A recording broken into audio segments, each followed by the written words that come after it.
Hello, Blythe, Evie, Joe, Jack, Callum, Cadence, and Lucy. Jack asked yesterday when he was going to get another Nani story, and that made me very happy to know that he likes those stories. So today we're going to read another story, and it's been a long, long time, and I've missed you all so much. This story is a Berenstain Bear book. It's The Week at Grandma's, and I think you'll really like it. The Berenstain Bears and the Week at Grandma's, written and illustrated by Stan and Jan Berenstain. When you open it up, you see a page where you can draw a picture of yourself with your grandparents or other family members you like to visit. You could draw pictures of aunts, uncles, cousins, great aunts, great uncles.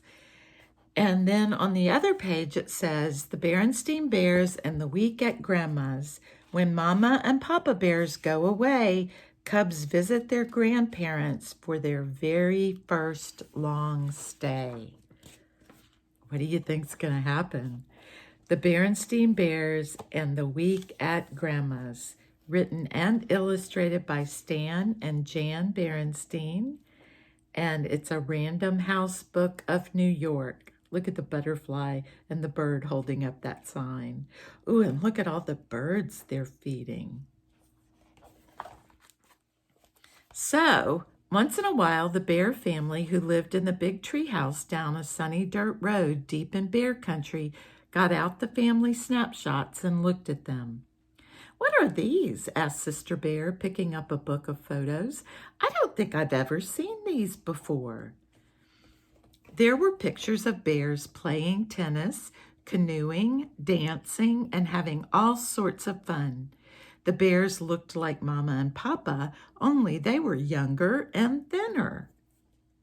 See, that's how we used to always look at pictures, was in photo albums like this, or just pull them out of a shoebox or something. Now y'all can see them on a computer screen, can't you? And on a telephone. "They're pictures of Papa and me on our honeymoon," said Mama with a smile. "At Grizzly Mountain Lodge," said Papa. "We had a wonderful time."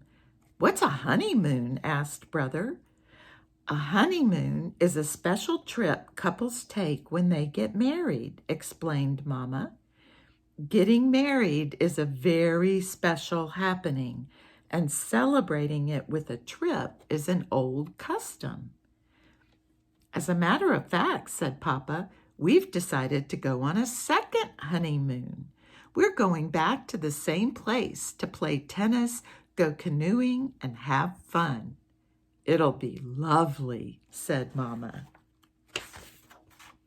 "A second honeymoon sounds like a pretty good idea to me," said Brother. "Me too," said Sister. They scooted out of the room and were back in a jiffy with their vacation things. "Oh, you won't be coming," said Papa. "Honeymoons, even second honeymoons, are just for grown-ups, not for cubs." But what's going to happen to us?" asked Sister. "It just so happens," said Mama, "that Gran has been after me to let you spend a week with her and Gramps, and this will be the perfect opportunity." "A whole week?" said Brother. "But we've never stayed with anybody that long," said Sister.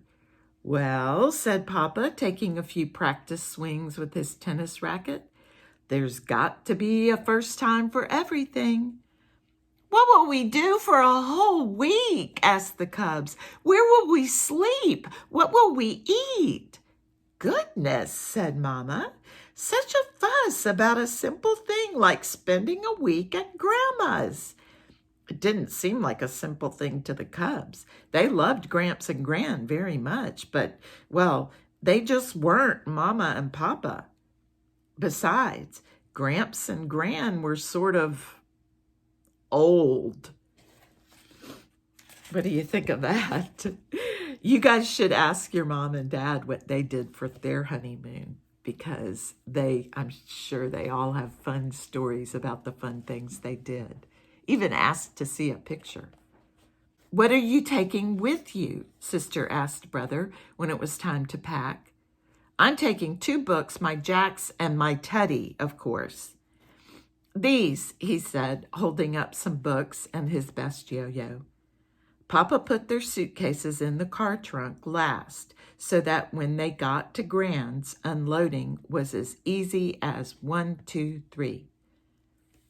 Then, after lots of big bear hugs and kisses, the happy second honeymooners were on their way. It certainly is good to see young folks having fun, said Gran, as she waved goodbye. We're the young folks, muttered the cub. We're the ones who are supposed to have fun. What do you think of that? I'm sure you're hungry after your ride, said Gran when they went in. How about some of my special honey nut cookies and milk? No, thanks, Gran, said Sister. I'm not hungry right now. Hey, these are really good, said Brother. Sister sneaked a taste. They were good, but, well, they just weren't Mama's. Now let's get you up to your room so you can get settled, said Gramps. The cubs reached for their bags, but before you could say Grizzly Gramps, they were gathered up, bags and all, and carried up the steep stairs.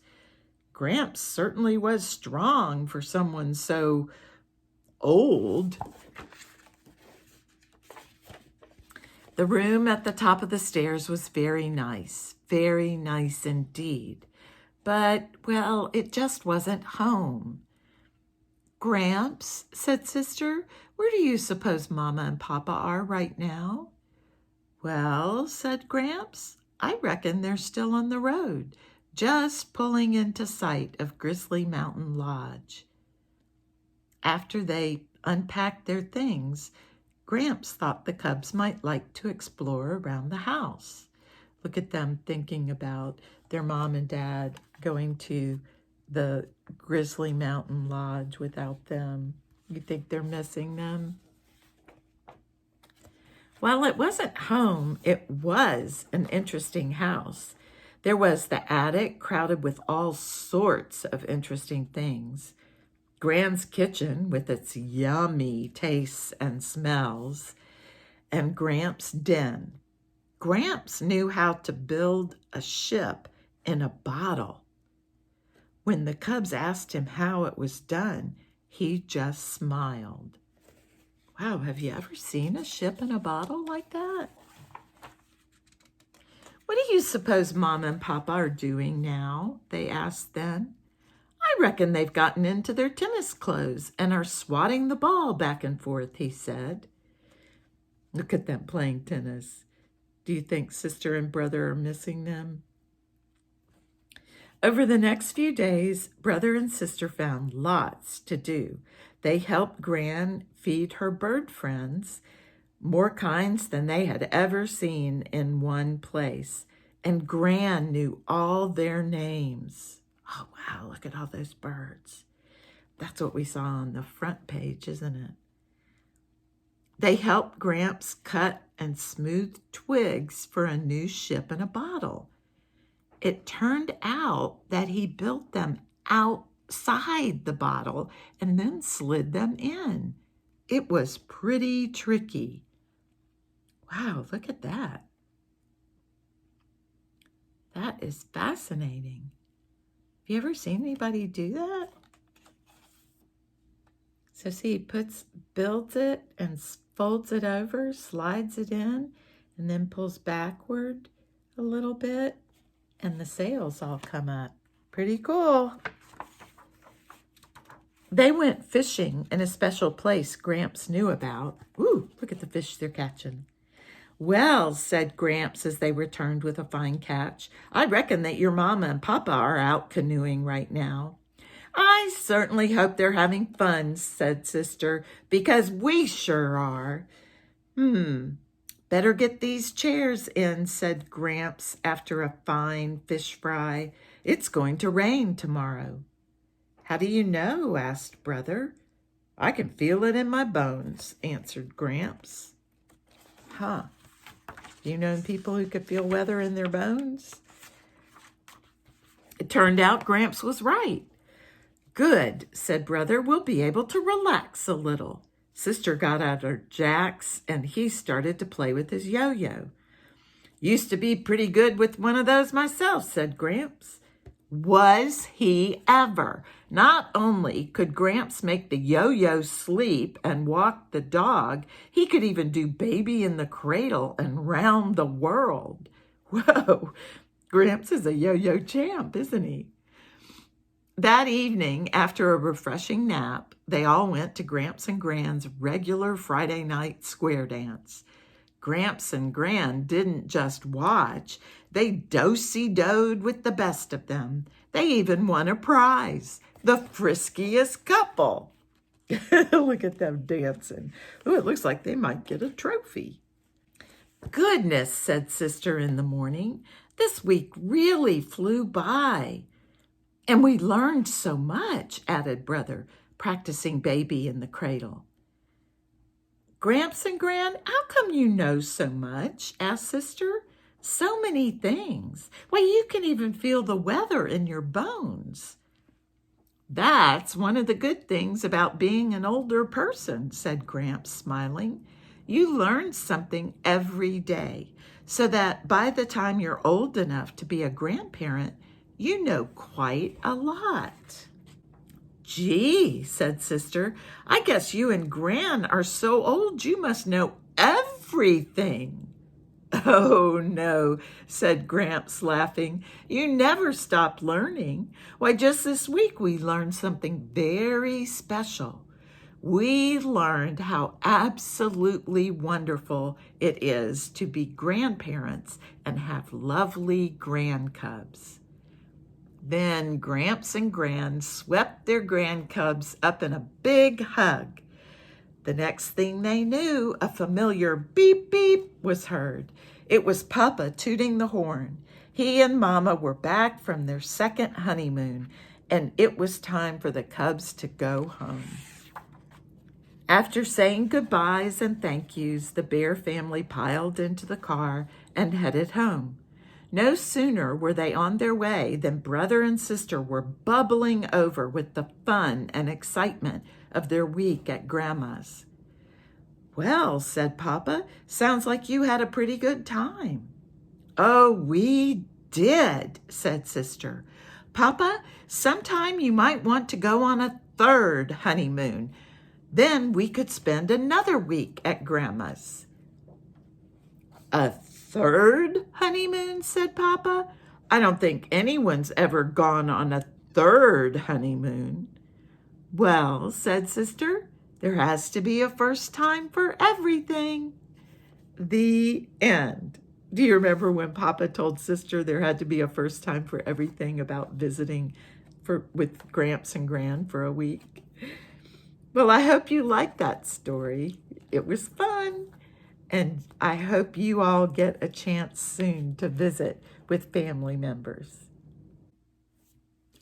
So, I hope you get to visit somebody in your family very soon. We all have wonderful family members that we can spend time with. And now that the vaccine is coming out and people are getting it, it's going to be happening pretty soon. I can't wait to see all of you. So keep taking good care of yourselves. Keep loving on each other. Always love yourself just the way you are, because you are fabulous. And never forget, I love each one of you to the moon and back. Bye-bye.